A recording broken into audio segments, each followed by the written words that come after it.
moi, j'ai deux vœux à faire en tant que député sortant. Premièrement, que le débat ne parte pas n'importe comment. Il faut rappeler qu'il y a un cadre juridique qui encadre la santé dans l'Union, c'est l'article 6 et l'article 168, ainsi que des compétences transversales, etc. Donc, s'il vous plaît, dans le débat, ne montons pas sur la table en disant l'Europe, l'Europe, l'Europe. Il y a un cadre juridique. Et deuxièmement, si j'ai un vœu à faire, après 10 ans au Parlement européen, c'est que les États membres cessent d'avoir un double langage en demandant plus d'Europe de la santé et en faisant moins. Je vous donne 2-3 exemples pour vous dire que les États membres, en réalité, sont les freins à la santé en Europe. Dans la crise Ebola, sur les 28 États membres, il y en a seulement 9 qui ont fait connaître à la Commission européenne les mesures qu'ils avaient prises de protection des voyageurs.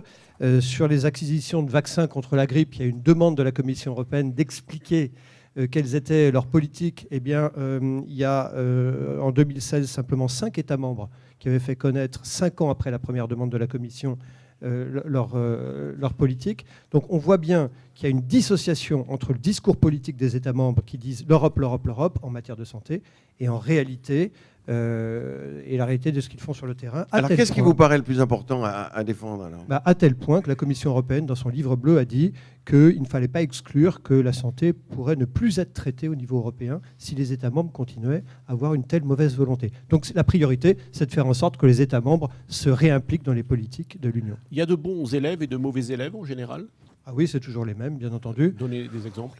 Les bons élèves, c'est globalement la France joue toujours son rôle et là remplit les dossiers, etc. Les mauvais élèves, les pays du Nord, les pays du Sud, très constamment imprécis dans leurs demandes. L'Allemagne qui ne répond que s'il y a un intérêt direct, etc., etc. Parce que comme on le verra avec le sondage que nous présentera Odile Peixoto tout à l'heure, les pays du Sud et les pays de l'Est veulent plus d'Europe en matière de santé. C'est ce qu'ils disent, mais en pratique, quand vous prenez les chiffres bruts, vous savez, moi je suis un scientifique, je prends les chiffres bruts et après on fait l'interprétation.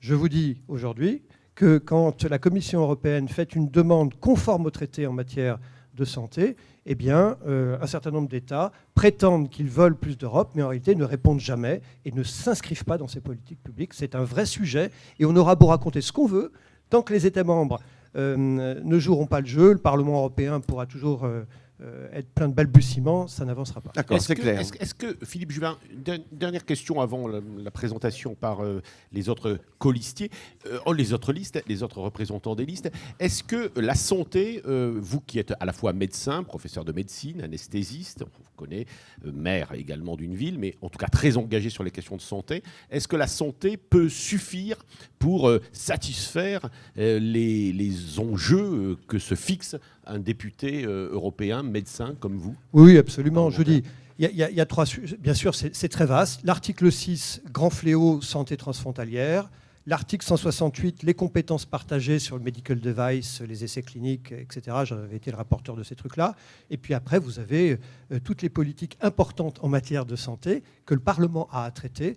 Je ne sais pas, qualification professionnelle, proportionnalité, les data. Les data, c'est quelque chose de fondamental. Hein. Tant que vous n'aurez pas un régime de data commun, mais la santé en souffrira. Non, il y a de quoi faire quand vous vous intéressez que à la santé et que vous êtes député européen. Il y a largement de quoi faire. Et pas seulement aux commissions de l'environnement, mais dans la commission du marché intérieur, commerce international, etc. Et la formation en particulier. Enfin, on va détailler un peu satisfait ou décourageant ?